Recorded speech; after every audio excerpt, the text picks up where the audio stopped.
Today, we're tackling one of the most common questions I get. How do you actually write a novel? Not just dream about it, not just talk about it at dinner parties, but actually sit down and do the work of turning that idea in your head into a finished book. Writing a novel isn't about waiting for inspiration to strike or having some magical talent. It's about understanding the process and showing up consistently.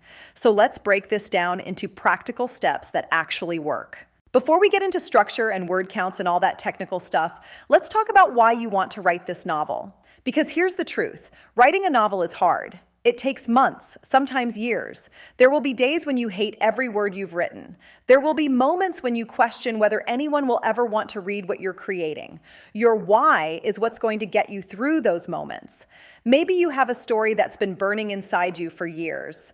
Maybe you want to explore a theme or idea that matters to you. Maybe you just love the craft of storytelling. Whatever it is, get clear on it. Write it down. Because when things get tough, and they will, you'll need to remember why you started. The idea versus the story. Here's something that trips up a lot of new writers. Having an idea is not the same as having a story. You might have a cool concept like, what if dragons ran corporations, or a murder mystery set in a bakery? But that's just a premise. A story needs characters who want something, obstacles that prevent them from getting it, and stakes that matter. So take your idea and ask yourself, who is this story about? What do they want more than anything? What's standing in their way? And what happens if they fail? Once you can answer those questions, you're not just playing with an idea anymore. You've got the foundation of a story. Planning versus discovery.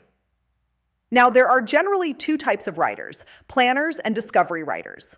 Planners, sometimes called plotters, like to outline everything before they write. Discovery writers, or pantsers, prefer to figure things out as they go. Most of us fall somewhere in between. There's no right answer here. Some of the most successful novels were meticulously outlined. Others were discovered page by page. The key is figuring out what works for you. If you're starting out, I'd recommend doing at least some planning. You don't need to outline every scene, but know your beginning, your ending, and a few major plot points in between. This gives you a roadmap without boxing you in. Think of it like taking a road trip. You might plan your starting point, your destination, and a few major stops along the way.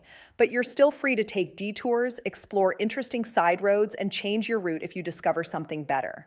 The dreaded first draft. Let's talk about actually writing this thing. The first draft is where most people get stuck, and I'm going to tell you something that might be controversial. Your first draft is supposed to be bad. Its only job is to exist. You cannot edit a blank page, but you can revise a messy draft. Give yourself permission to write poorly. Tell the critical voice in your head to take a vacation. Your first draft is about getting the story down, not getting it perfect. You'll have plenty of time to polish later. Set a realistic goal for yourself. Maybe it's 500 words a day, maybe it's 2,000, maybe you write 5 days a week or 7. What matters is consistency. Writing a novel is a marathon, not a sprint. If you write just 500 words a day, you'll have a 90,000-word novel in 6 months. That's doable. Show up, even when you don't feel like it. Here's the thing about motivation. It's unreliable.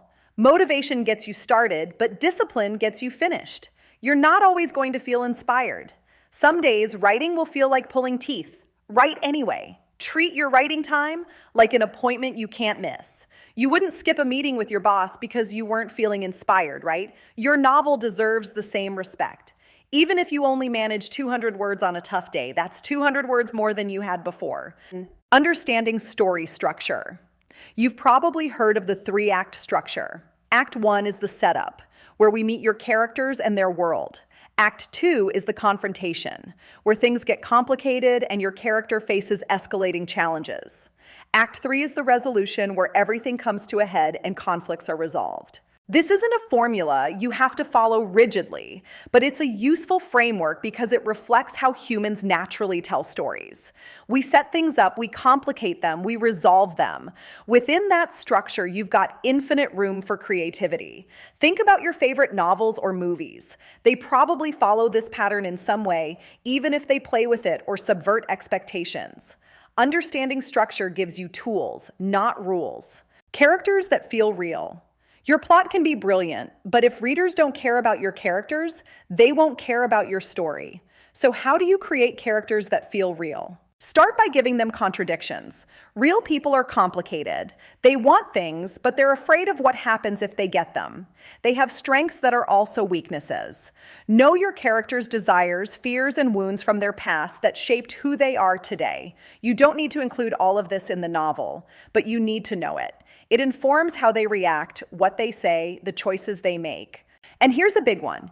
Give your characters agency. They should drive the plot forward through their decisions, not just react to things happening around them.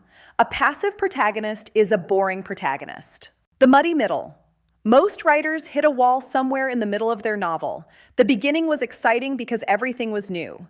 The ending is clear in your mind. But the middle, that's where you might find yourself wondering what happens next. This is normal. The middle is where you deepen conflicts, develop subplots, and test your characters. If you get stuck, ask yourself, what's the worst thing that could happen to my character right now? Then make it happen. Complication is your friend in the middle section. Also, check in with your character's internal journey. Your plot should be moving forward, but so should your character's emotional and psychological development. If the middle feels flat, it might be because your character isn't changing or growing. Writing through doubt. At some point during your novel, you will absolutely convince yourself that it's terrible, that you're a fraud, and that you should give up. Every writer feels this way, every single one. It's so common there's even a name for it, the inner critic. When this happens, don't make any big decisions. Don't delete your manuscript, don't quit. Just keep writing. Push through to the end of the draft. You can always fix problems in revision, but you can't revise what doesn't exist. Trust the process even when it feels impossible. The finish line and beyond. When you type those final words, take a moment to celebrate. You wrote a novel. Most people who say they want to write a novel never do. You did it. That's huge. But here's the reality. Your first draft is just the beginning. Now comes revision, where you take that raw material and shape it into something polished. Read through your draft, make notes on what works and what doesn't, then dive into the rewrite. Most novels go through multiple drafts before they're ready. Get feedback from trusted readers. Join a writing group. Consider working with an editor. Fresh eyes will catch things you can't see anymore because you're too close to the work. Writing a novel is one of the most challenging and rewarding things you can do. It requires patience, persistence, and a willingness to embrace the mess of creation. But if you have a story to tell, you owe it to yourself to tell it. Start where you are. Write with what you have. Don't wait for the perfect time or the perfect idea. Just begin. Write badly, write scared, write confused, but write. The only way to write a novel is to write a novel. Thanks for watching, and I'll see you in the next video.